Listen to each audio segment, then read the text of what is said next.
don't need a high-end designer or a lot of money to get a luxe look. Be your own interior designer. This is Affordable Interior Design, the podcast. Here's your host, Betsy Helmuth.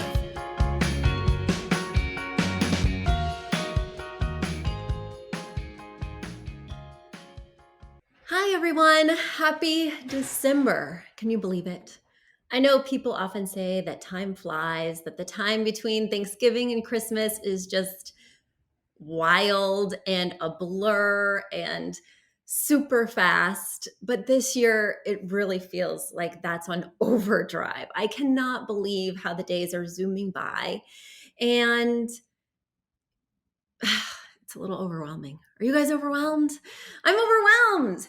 But you know what's been coming up for me? So we're really busy over here at Affordable Interior Design. Lots going on. We're rebranding everything. We're getting a new company name.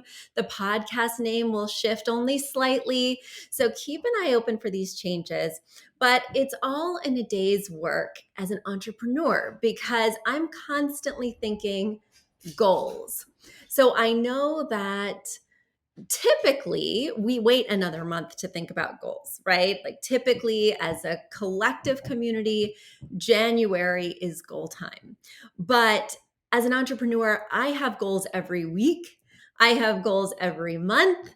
I have goals every year, of course. And then I'm always trying to create those 3 and 5 year goals as well, which are always more difficult for me, glimpsing the future, imagining how to get there, but I think those are probably the most important ones. Anyway, I'm showing you a slightly different camera angle today because I wanted to kick off today's session. Is this a session? Is this a podcast?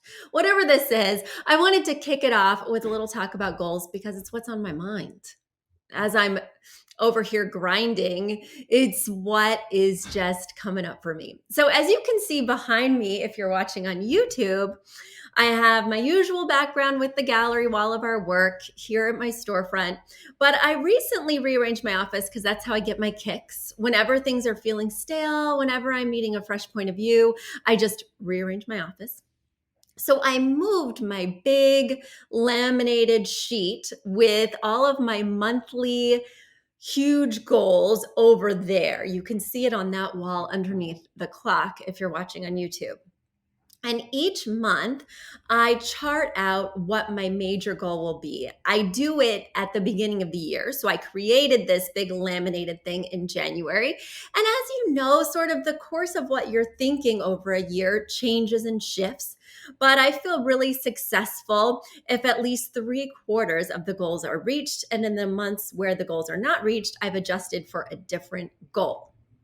But while that's a very powerful tool, I recently started working with a new business coach, Brian Masterson. And as we've been working together, from the very first meeting, he said, Betsy, I want you to think of 10 goals that you would like to accomplish. Really, they could be big, they could be small, they could be whatever you want, but I want you to have 10 goals and I want you to write them down every day. In addition to writing them down, I want you to read them aloud. You can read them aloud while you're writing or after you write them, but you need to speak them every day. I was like, okay, I can write them down every day. That's no problem. So for the first 3 weeks we were working together, I wrote them down every day. But I was really afraid to say them aloud. Isn't that silly? Like, it's just me and my chihuahua alone in my storefront. Why am I afraid to read these things aloud? So I brought that to him. I said, Brian, I've been diligently writing these down every day, but I don't want to speak them. No. And he said, Betsy, the power is in speaking them. And I was like, oh gosh, darn it. So from that day, I started speaking the goals. And I will tell you right now, Brian was 100% correct. These are goals I was planning to achieve like when I'm successful. These are goals I was planning to achieve when maybe 3 to 5 years have passed.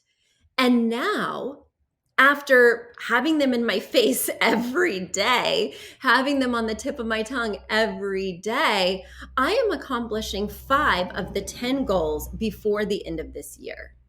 I think that's pretty radical because I realized as I was reading through them, well, I could do this week, and I could do this next week. And all of these are pretty within reach, and they may take a little money, they may take a little energy, but half of my goals are something, if I put my mind to it, I could just do it right now. And then as I started doing them, let me give you an example. So I mentioned that I want a massage once a week. That's going to make me feel successful. It's going to make me feel taken care of. One of my other goals is that I want a personal trainer 3 times a week. Being able to hire a personal trainer just working with me would feel super decadent and would also make me feel like my body is being taken care of. So, those are just an example of 2 of the goals that I could easily accomplish if I wanted to, right? So, I looked at those goals after writing them down and I said to myself, Betsy, let's make that happen. So, there's a Pilates instructor down the street, and I signed up immediately for twice a week with her. It's not private, but I feel like that's okay. Like just going to an exercise class feels really good. Going from nothing all during COVID to something is already a leap. So I looked at my calendar and I blocked off 2 days a week. I didn't even want to go 3 days a week. Sometimes when we make our goals a reality, I don't know if you've ever discovered this, we don't even really want them. I don't even want to be doing that 3 times a week. There's other things I'd rather be doing. Then I was like, Betsy, you can pay to get a massage once a week. Does it feel decadent? Yes. Are you going to be able to find the time? We'll make it work. But then I realized I don't even want to carve out the time once a week to get a massage. Like twice a month will be amazing for me because right now I get a massage twice a year. So twice a month will already be a huge leap forward. And that's actually more of the goal I really want. So as you're evaluating your goals, maybe write them down, maybe even more powerfully say them aloud, but then make them happen and see if you even really want them. I've been so amazed that as I've been making these 5 goals come true this year, I was like, well, as I'm actually doing this, I don't know if I want this. Or actually, one of my goals, because I started my career as a painter and I have not painted since I opened my interior design business, except like once with my kids. So one of my goals was to create a painting a month. I created a painting in November and I felt like a fish out of water, like picking up a brush. How much do I load it? How do I prep the paper? But when I got into it, I only spent an hour and I created something I was really proud of. And I'm pretty strict and particular. But I look at that painting and I feel really successful. Like those skills that I learned in college are still down there way, way deep. And I was like, I think I might want to do this more than once a month. So it's funny how your own goals can surprise you, and what you think will feel and look like success may ultimately feel like a burden, something you don't want. One last thing about goals. I know it's December, but you can re-listen to this episode in January. One last thing about goals is that at the beginning of each year, January, I started this thing last year based on a business coach that I listened to from Strategic Coach. It's a company that coaches entrepreneurs. And one of the coaches, Lee Brower, who some of you might remember from The Secret, but he's done other things as well, and now he teaches at Strategic Coach. He said that either he or somebody he works with creates wristbands, like those little Live Strong, Lance Armstrong rubbery wristbands. You can create them online. I went and got mine at wristbands.com, very original. But these wristbands, right? And if you can see on YouTube, I have like a much thinner one because I wear them when I'm at work. I don't really wear them on the weekends or at home, but I wear them when I'm at work. And on YouTube, I don't want it to appear to be like one of those thick bands. I want it to almost look like jewelry. So I even got it in a metallic tone. So that way it almost looks just like a silver bracelet, right? And I put on it the words that I want to focus on all year. I just picked 3 words, and I think that 3 was maybe a little too much. It's hard to focus on 3 things at once. So you can choose 1 word, 2 words. I would limit yourself to 3 words. But whenever I'm feeling a little off track this year, I have a bucket over there with all my wristbands because you have to buy them in bulk. Like you have to get 50 at a time or something. And I think I got 50 for $24. And every day I come in, I put one on. Then when I leave, I take it off. Just because I'm not much of a jewelry person. So having jewelry on already feels awkward, already draws my attention, which is a good thing, but it can distract me at home when I'm cooking or playing with the kids. So, anyway, you put those words on the wristband and then you reflect on them throughout the year. So, this year, as I've struggled to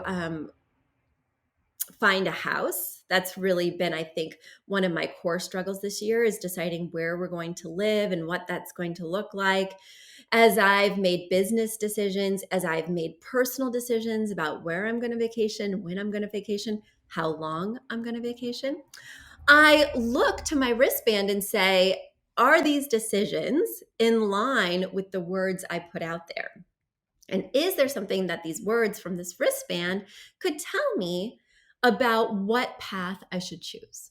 Anyway, guys, that's what's on my mind because I am in total beast business mode. We are designing for a huge media company. I have a virtual client in rural Minnesota. I have 3 clients right here in the Westchester area. I have a client in New Jersey. So not only am I running a business and teaching interior design students, but I am practicing what I preach every day. I work all day long. And then I go home, and when it's quiet, when Dateline and 48 Hours is on, that's when I get into my artistic groove and burn the midnight oil. It's not always like this. It's not always so busy. But as an entrepreneur, you make hay when the sun shines, and the sun, I'm glad to say, has been shining. I hope the sun is shining where you are. I hope that some of those goal anecdotes resonate because, this podcast is really a place for me to share what inspires me as a designer, what drives me as a business person, and what allows me to dig deep and bring you tips and share my experiences because I am literally having design experiences every gosh darn day. I do take free days on the weekend though, and I completely avoid design discussion and design experiences. So I try and take Saturday and Sunday totally off as my protected time. And when somebody approaches me and asks me a design question or asks me how my business is going, I say, I'm sorry, today is a free day and I really cannot talk about it. Because even talking about interior design switches something in my brain and I become a totally different person with a different energy. And maybe you feel that too. When you're talking about something you're passionate about, of course, it's really exciting, but it can also be depleting and it can also really be a lot. So some days when you don't want a lot, when you just want to be here at this sort of stasis, calm, or you want to be with your family, it's nice to be able to shut some things out. All right, let's turn things on. Let's ramp that design energy up and jump into the mailbag to tackle your questions. So, my first question comes from Matthew. Matthew is actually an Academy graduate, and he is writing in with a question. Betsy, I want to ask about choosing light fixtures when keeping resale value in mind. I have a client for whom I want to recommend a light fixture that's a little unique and interesting. It consists of a narrow wooden beam with 5 concrete shades, and it would be hung above their kitchen island. They plan to be in their house for 5 to 7 years. Would you consider this a long enough period to go more personal with light fixtures, or would it be better to keep more universally appealing for when it comes to listing the house for sale? All right, Matthew. So, in my humble opinion, I think of light fixtures like window treatments. They're probably not going to be able to go with you. They're typically very house specific. They either need to coordinate with the architecture in terms of their look, or they need to coordinate with the architecture in terms of their scale. Like, say these people in 7 years move to a different location and their island is much, much bigger. Well, they're going to need a bigger pendant. Say their dining room is much, much smaller. Well, they're going to need a smaller chandelier. So I always think when recommending light fixtures and window treatments to people that really, if you can take them with you, wonderful. And if you can't, that's probably going to be the more than likely scenario. That being said, I don't give a lick about resale value for light fixtures or for window treatments.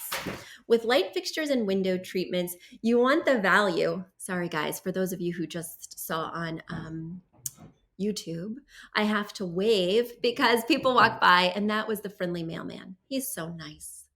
Anyway, where was I? So, small town USA. So, yeah, for things like window treatments and light fixtures, they are so important, right? Drapes extend practically from the floor to the ceiling. Light fixtures light up, and so they draw attention to themselves. Additionally, they're not going to get stained or broken because they're up high. Nobody's spilling wine on a ceiling flush mount, right? So I do think they're worth investing money. Also, they can show well in pictures, but I would not consider resale value, and I would be open to swapping out something that was very edgy when you are showing the space. Because all you really need is a handyman to switch out a light fixture that's already there.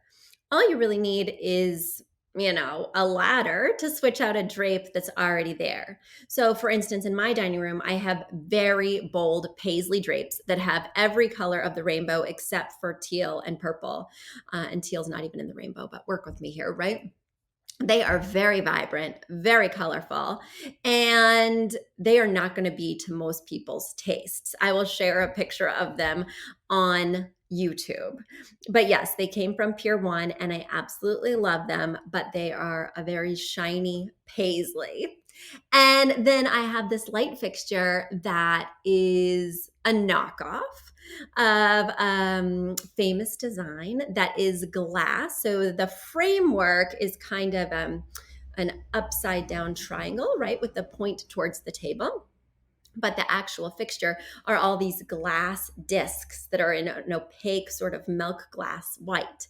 And really, authentic versions of this are sold on Cherish and First Dibs for over $5,000. And I considered that type of splurge when I was looking at these. But then one of my designers working for me, who I had helped design my house, because designing your own house is really intimidating. So I had her look at all my selections and help me to really up level them because I just had a Pinterest board that looked crazy. I just had so many ideas for my dream house that I had a hard time narrowing it down and keeping it sophisticated because it was my personal project. There was so much involved that I couldn't see the forest for the trees. Anyway, so she found me a knockoff on Lamps Plus for $179. And at the time, I had spent a little bit more than I'd hoped on my house, and we were pretty house poor. So the idea of saving $4,000 to $5,000 was pretty exciting. And so I went for that one instead. But I'm kind of glad I did because in my next home, the homes I'm looking at, it's probably not going to go. But even if it did match the style of the home, I'm over it. I want something new. I'm a designer. I love to switch things out. I love to embrace what I'm working with. New home is a new opportunity for a new look. So I am basically recommending that you splurge on the light fixtures, splurge on the drapes, knowing it's not a long-term investment. And if you're able to take them with you, if you're still excited about them in the next home, well, just consider it icing on an already delicious cake. And when you're ready to resell, if your real estate agent says, hey, I think these rainbow paisley drapes are going to be a liability, take them down, swap them for something neutral from Bed Bath & Beyond, and you only spend $20 per panel on each replacement, and you got to live for 5 to 7 years with something that really resonated with you and you really loved. Matthew, I hope that helps with your client. And I love to hear that Academy graduates are out there taking clients, running their business, and making their dreams come true. Good for you, Matthew. I have followed your journey from the beginning, and you were such a generous student, always giving and sharing in the Facebook group, always working hard with every module, and I love watching that pay off. Let's go to my next question. My next question comes from Gonie. Gonie is from Israel. Gonie writes, we are renovating a 70s era apartment on a budget. We are looking to install a laminate kitchen, but we don't want too contemporary of a look. The designer at the kitchen place recommends that we do lower cabinets in a dark color and upper cabinets in a light color. One of the options is a midnight blue with a light khaki or a very light blue. She said the kitchen is going to look too heavy if we do only midnight blue. I think two-tone kitchens look like two different kitchens, like someone made a mistake. What's your take? Should I just go for one light shade? Should I do two tones? Should we do a midnight blue only? I've attached the plans for the kitchen. The kitchen faces south, so there's plenty of natural light. Thank you, Gonie. All right, so Gonie, I'm looking at the plans for the kitchen, and there's not a whole lot of cabinetry.